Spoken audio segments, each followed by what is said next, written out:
Glória a Deus, a paz do Senhor Jesus. Deus abençoe a tua vida, Deus abençoe a tua casa, a tua família. Estou passando aqui para começar mais um episódio do Escolhas que Definem Propósito. Quero compartilhar com os irmãos, uma porção da palavra de Deus.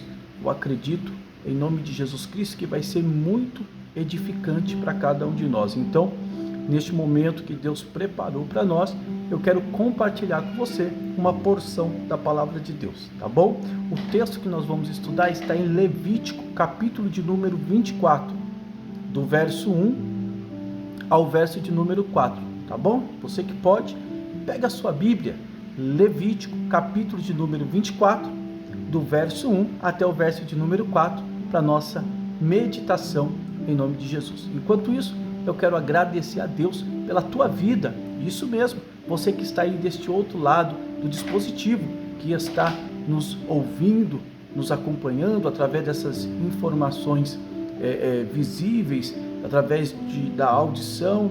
Então eu quero louvar a Deus pela sua vida, que Deus possa abençoar a tua casa, a tua família, que Deus venha fazer prosperar todos os planos e projetos da tua vida. Lembrando, nós iremos mais um episódio de escolhas que definem propósito, tá bom?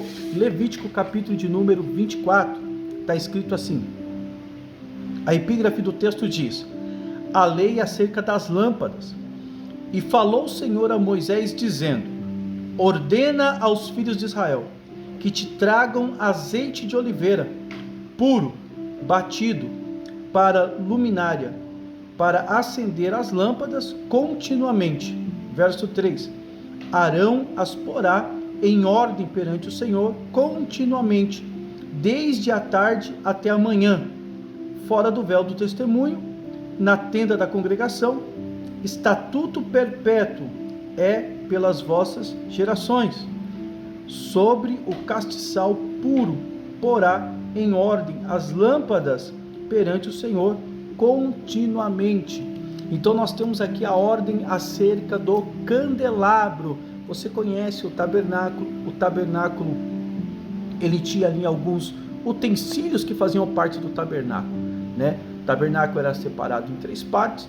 Nós temos então o altar de sacrifício, a bacia de bronze. Nós temos no lugar, isso daí ficava no átrio, tá bom? O altar de sacrifício, a bacia de bronze ficava no átrio. No lugar santo ficava o candelabro, a mesa com os pães da proposição e o altar do incenso. E quando entra no outro repartimento, que é o lugar santo do santo, ali estava a Arca da Aliança. Eu tenho aqui um desenho, um esboço. Deixa eu ver se dá para pegar ele bem aqui, ó. Eu tenho um esboço. Esse esboço aqui são os móveis do tabernáculo na ordem que ele era colocado, Talvez para você que está assistindo, ele está invertido justamente por causa dessa ilusão de ótica, por causa da câmera. Mas veja bem, o tabernáculo ele foi feito nesse formato, tá de forma pontuada aqui em formato de uma cruz. Por quê? Isso aqui é uma referência, porque em todos os móveis do tabernáculo nós vemos Cristo, Então, desde a antiga aliança, desde do Primeiro Testamento, que também é falado Antigo Testamento, em tudo ali nós vemos sombra das coisas futuras, o que iria acontecer com o Messias, profecias acerca do Messias, o que iria acontecer, e nós encontramos o Messias em cada utensílio que tinha dentro do tabernáculo. Então o tabernáculo Deus mandou fazer de uma certa forma, sabe, aqui o altar do sacrifício, a bacia de bronze, aqui nós temos o candelabro, a mesa do pão da proposição, nós temos o altar com o altar de sacrifício de incenso, O altar de incenso não é altar de sacrifício, é altar de incenso. E aqui em cima nós temos a Arca da Aliança, onde Deus manifestava a presença dele. Então Deus mandou fazer o tabernáculo dessa forma. Aqui embaixo é o Oriente, aonde o sol nasce. Então a porta do tabernáculo ficava virado para o Oriente, E automaticamente, se aqui é o Oriente, essa parte superior aqui no desenho ficava o Ocidente. Por quê? Porque o sol clareava do Oriente para o ocidente. Já tem uma referência que Jesus é o sol da justiça e tudo mais. Então, quando nós vemos esse formato da cruz, aqui já tem uma lição. Jesus, ele se relacionou de uma forma intensa com o Pai no sentido vertical. No sentido vertical, Jesus é o sol da justiça que clareia o homem do Oriente para o Ocidente, trazendo luz a este relacionamento do homem para com Deus. Agora tem algo interessante. O candelabro, ele ficava na parte sul do tabernáculo. Então, o candelabro ficava na parte sul, e aqui nós temos, né, a mesa aqui, ó, que ficava do lado norte. Então, o que acontece? O candelabro, uma das suas representativas, dos seus símbolos, é o Espírito Santo. Então, já que Jesus, ele veio para trazer luz entre os homens e Deus, ele veio trazer luz neste caminho, fazendo aqui um novo caminho de um relacionamento do homem para com Deus. Então o Espírito Santo, ele traz luz no relacionamento horizontal entre os homens. Se Deus, por intermédio de Cristo Jesus, trouxe luz nesse relacionamento entre o homem e Deus, Jesus traz luz no relacionamento vertical, o homem e Deus. O Espírito Santo traz luz no relacionamento entre os homens, no relacionamento horizontal. Aqui, ó, no candelabro, aqui tem algumas coisas que é interessante a gente falar. O texto que nós acabamos de ler diz que Deus, ele deu uma ordem. A ordem era que das 6 da manhã até às 6 da tarde, o candelabro tinha que estar apagado. Mas das 6 da tarde até às 6 da manhã, o candelabro tinha que estar aceso. E isso tinha que ser feito de forma contínua. Das 6 da tarde às 6 da manhã, candelabro aceso. Das 6 da manhã às 6 da tarde, candelabro, ele deveria estar apagado, tá bom? Então esse candelabro aqui, havia um trabalho contínuo, todo dia tinha uma manutenção. Hoje o nosso foco é falar sobre o candelabro, tá? O candelabro, ele tem uma base, ele tem uma haste central. Aqui no desenho, esse aqui não é o desenho da forma que é o original. O original, as lâmpadas são todas na mesma direção, não existe uma mais alta e outra mais baixa. Todas elas são simetricamente iguais, estão todas na mesma altura. Só que aqui, ó, tem a base do candelabro e aqui tem uma haste central. Esta haste central, ela representa Cristo. Ela representa Cristo. Essas outras hastes, 3 de um lado, 3 do outro, isso aqui já tem a ver, irmãos, com aquilo que o Espírito Santo gera em nós, porque nós falamos de dons e nós falamos de fruto. Quando nós olhamos o candelabro, a gente vê que ele tem três botões em cada haste, 3 botões em cada haste, totalizando 3, 6, 9. 9 do lado de dons e 9 do lado dos frutos, tá bom? Tá entendendo? Ele tem 3 botões de cada lado. Esses botões, ele representa folha, flor e fruto, tá bom? 3 botões que representa folha, flor e fruto. Isso daqui fala de um ministério. Preste atenção, talvez você nunca tenha escutado nada acerca disso. Talvez você nunca tenha ouvido algo semelhante a isso. Quando nós olhamos para o candelabro, quando nós vemos os 3 botões, né?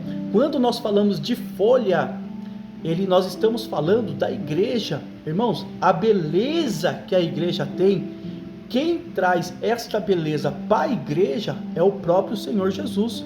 Preste atenção. Jesus, ele traz a beleza para a igreja. Por isso que as pessoas se sentem bem em estar na igreja, sentem paz. As pessoas têm o desejo de ir para a igreja.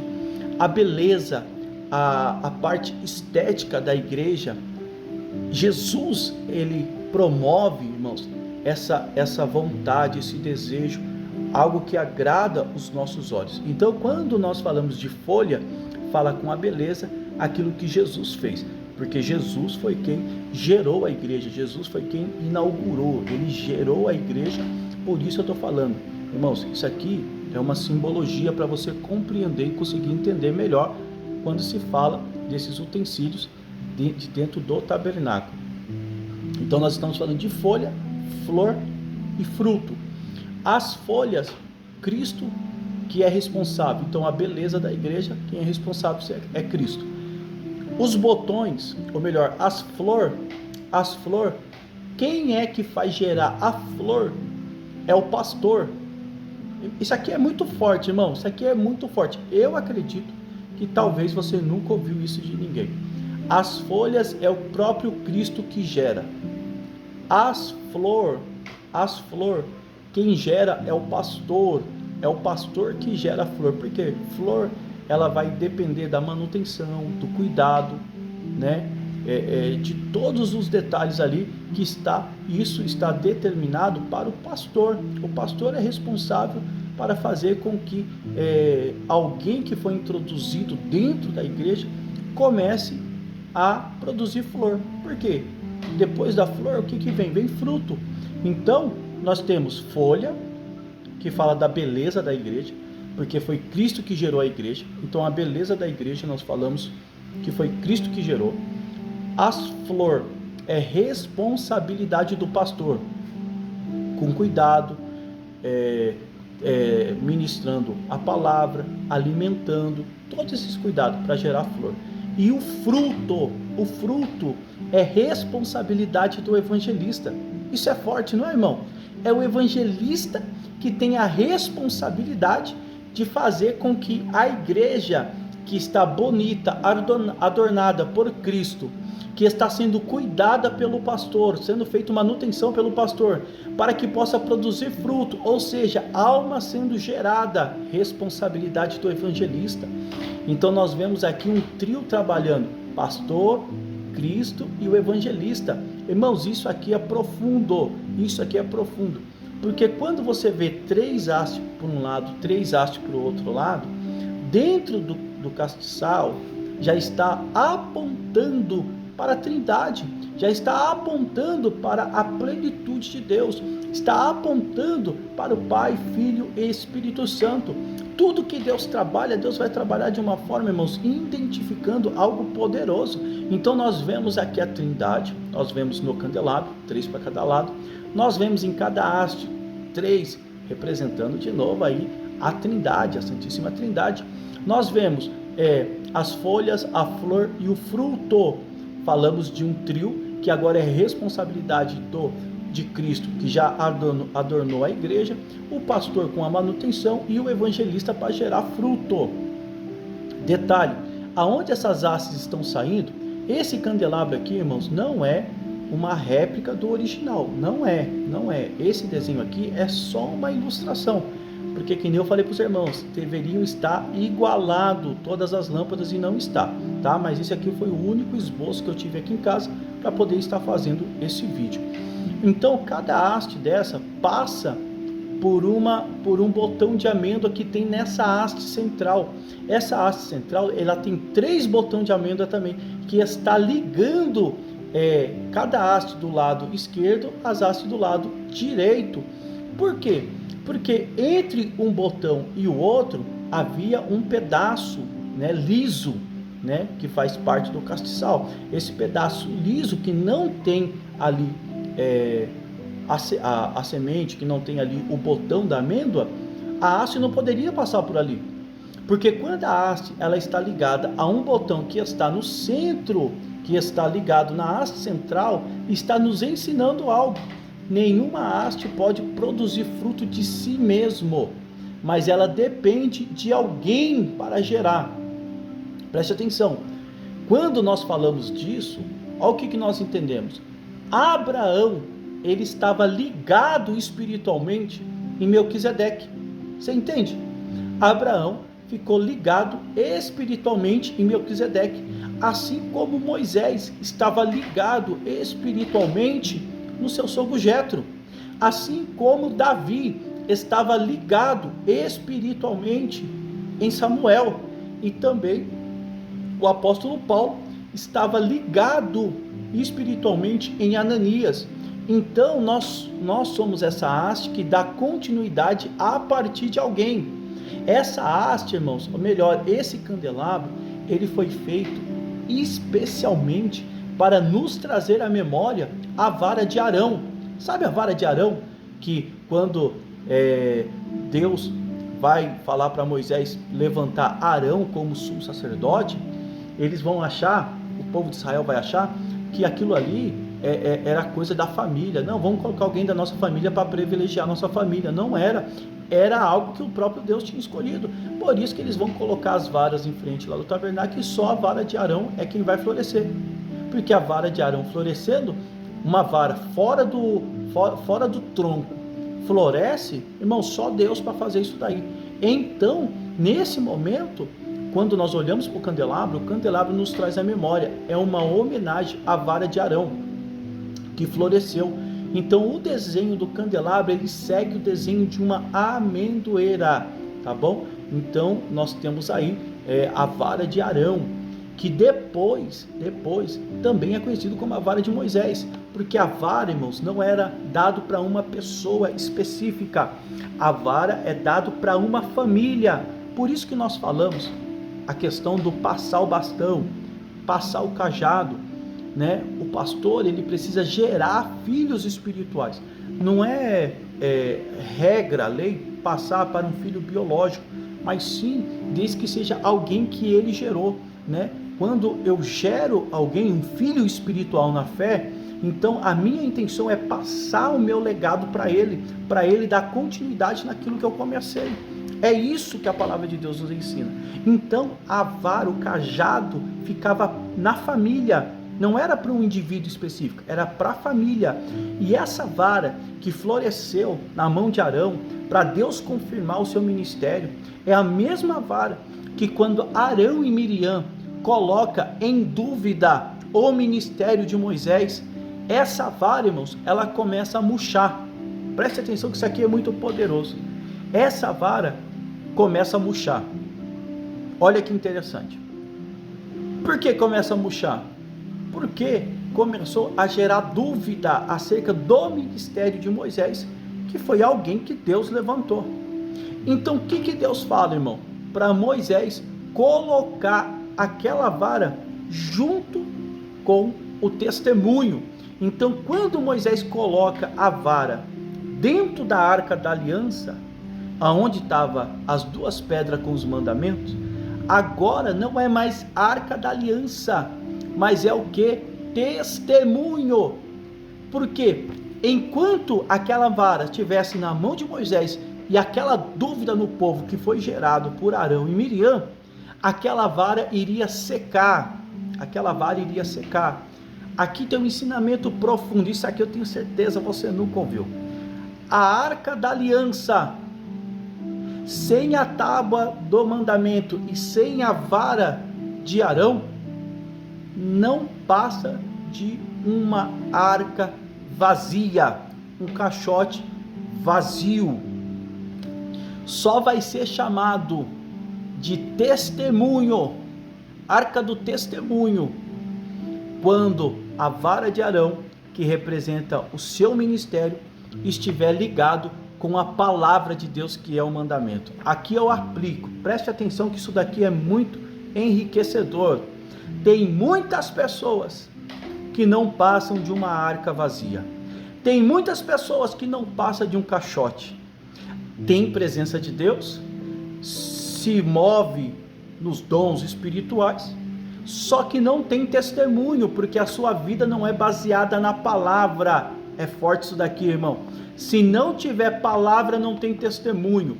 Deus não está procurando caixotes vazios, Deus não está procurando mover, Deus está procurando testemunho que permaneça para sempre. O seu ministério só vai ter peso de testemunho diante de Deus se o seu ministério estiver alicerçado na palavra.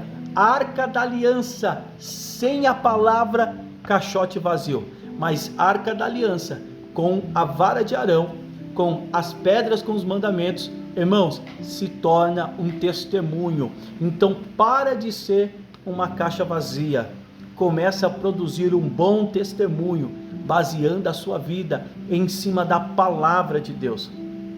A palavra de Deus, irmãos, é ela que vai sustentar o nosso testemunho, e o nosso testemunho vai permanecer para sempre, porque a nossa vida não está pautada em achismos, nossa vida não está pautada em conhecimento humano, mas está pautada na palavra de Deus. Então, a arca da aliança se torna a arca do testemunho quando a vara de Arão é colocado junto com os 10 mandamentos, que é a palavra de Deus. Só passa a ter testemunho quem anda com a palavra de Deus no seu coração. Olha o que o salmista vai dizer: a tua palavra escondi, para não pecar contra ti. Amém, irmãos? Então nós temos aqui o candelabro, nós temos as hastes, nós temos 3 botões em cada haste, tá? Essas hastes aqui, em cima dela, onde está a chaminha de fogo aqui, ele tinha uma pecinha atrás, que é chamado quebra-vento, para que o vento não apagasse, porque esse fogo não poderia ser apagável, a não ser no momento em que o sacerdote chegasse ali para poder, fazer o trabalho e apagasse. Por quê? Porque tinha o atiçador, que era para poder acender, e tinha também o apagador, porque das 6 da tarde às 6 da manhã tinha que estar aceso, mas das 6 da manhã às 6 da tarde tinha que estar apagado. E olha que interessante, aqui ainda no texto que nós lemos, no versículo de número 2, está escrito assim, ordena aos filhos de Israel que te tragam azeite de oliveira puro, batido, para iluminar e para acender a lâmpada continuamente. Irmão, se o candelabro ele era feito de amendoeira, por que Deus não fala para trazer azeite de amendoeira? Porque tem azeite de amendoeira. Mas Deus fala, traga azeite de oliveira. Um ensinamento profundo. Guarda isso, irmão. Guarda isso no seu coração. Porque o candelabro, ele não pode produzir azeite de si mesmo. Mas o azeite que ele utiliza tem que ser o azeite da oliveira. É profundo isso aqui, viu? Tem muita gente que prega por causa do conhecimento que tem.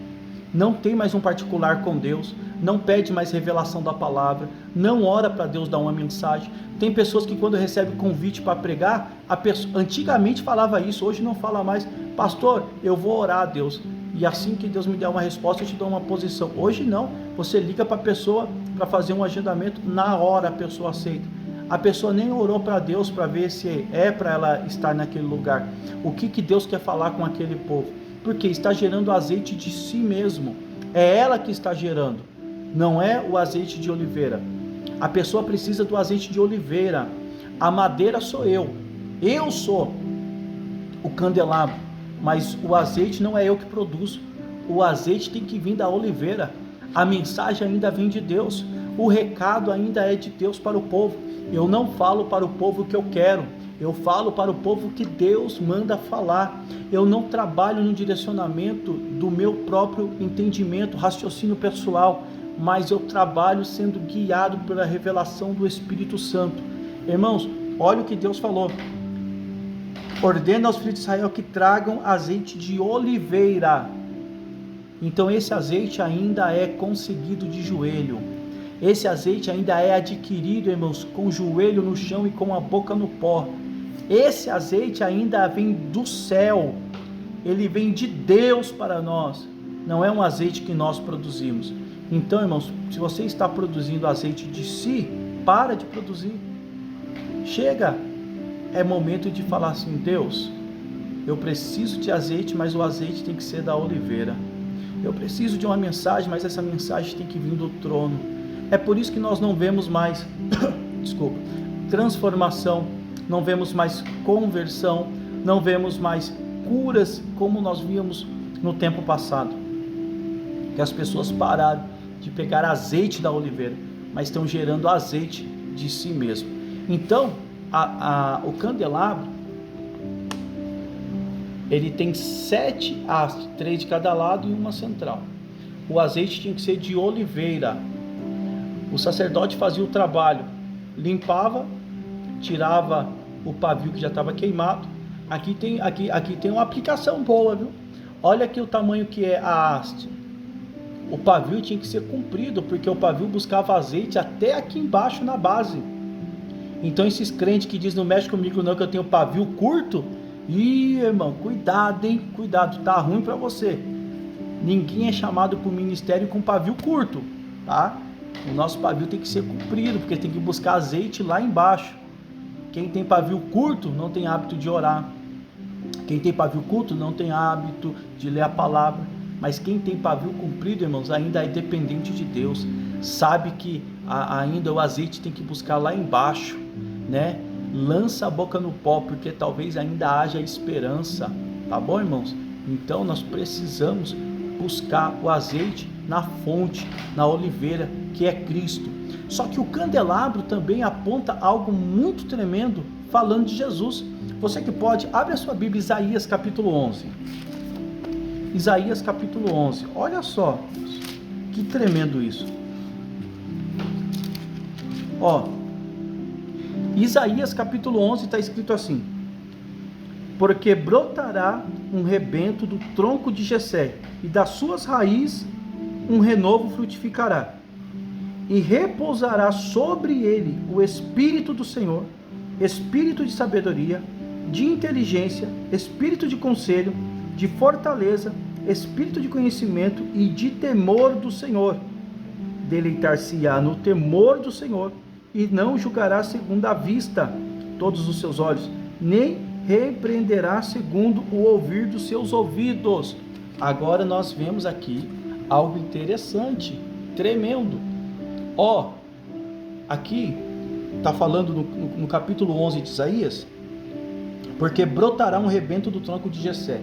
Essa haste central é um rebento que brotou do tronco de Jessé. É Jesus, irmãos, falando de Jesus.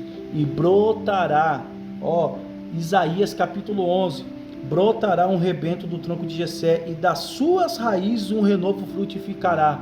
Jesus, repousará sobre ele, olha aí, o Espírito do Senhor. São 7 hastes, e aqui nós falamos também de 7 virtudes do Espírito. Primeiro, Espírito do Senhor. Segundo, Espírito de sabedoria. Terceiro, Espírito de inteligência, Espírito de conselho, Espírito de fortaleza, Espírito de conhecimento e Espírito de temor. O Espírito, irmãos, de sabedoria, de inteligência, de conselho e de conhecimento está ligado com sabedoria. Mas o Espírito que Jesus, a virtude que Jesus se movia, que nós devemos nos mover, está no verso 3. E deleitar-se-á no temor do Senhor. Porque quando você deleita no temor do Senhor, a Bíblia, sabe o que a Bíblia diz? Que o temor ao Senhor é o princípio da sabedoria. Não adianta você querer buscar só sabedoria. Busque o temor ao Senhor. Está vendo como é importante estudar a palavra de Deus? Está vendo como é importante você gastar tempo na presença de Deus estudando? Tem gente que fala que não vale a pena estudar, irmãos. Eu não consigo entender isso. Ó, quando você busca pelo temor, o temor é o princípio da sabedoria. Todos os outros virtudes do Espírito se manifestará na sua vida. Não adianta, irmão, se eu se manifestar na minha vida as virtudes do Espírito e eu não tiver o temor, eu vou me soberbecer. Imagina se o Espírito de fortaleza se manifesta. Quando eu orar e alguém for curado, para a glória de Deus, eu posso achar que é eu, que sou eu que estou fazendo, e eu posso me soberbecer, o meu nariz pode ficar empinado. Então eu tenho que buscar a virtude, temor ao Senhor, porque todas as outras virtudes virão sobre mim, porque aí Deus sabe que você está preparado para o ministério. Então quando nós olhamos, irmãos, para o candelabro que é abastecido por azeite de oliveira, aqui nós temos algo interessante. Como que é tirado o azeite, irmão, da azeitona? Ela era prensada, moída, prensada. E o que Isaías fala? Jesus foi moído por nossas transgressões, ele foi moído por nós. Então quando Jesus, irmãos, ele vai para o Getsemane, ele é levado ao Getsemane.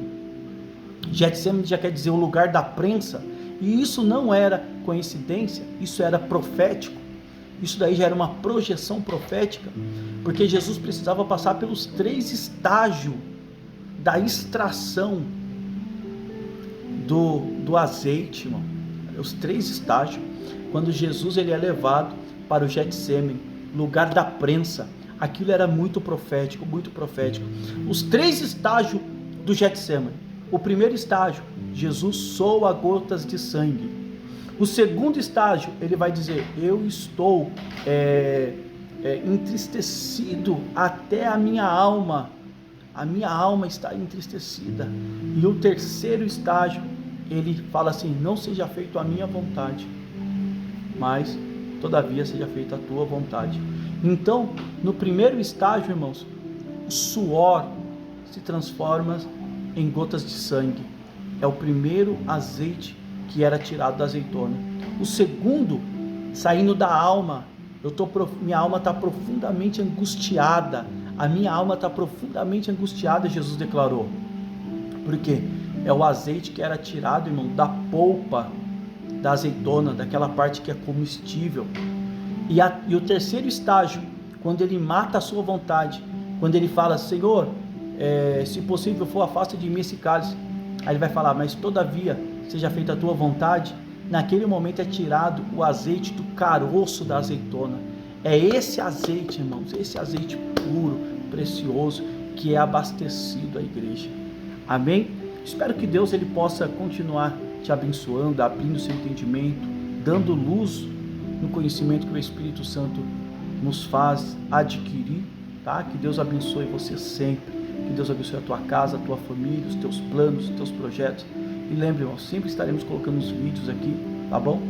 Escolhas que definem propósito, que Deus possa te conduzir nessa jornada. Deus te abençoe em nome de Jesus.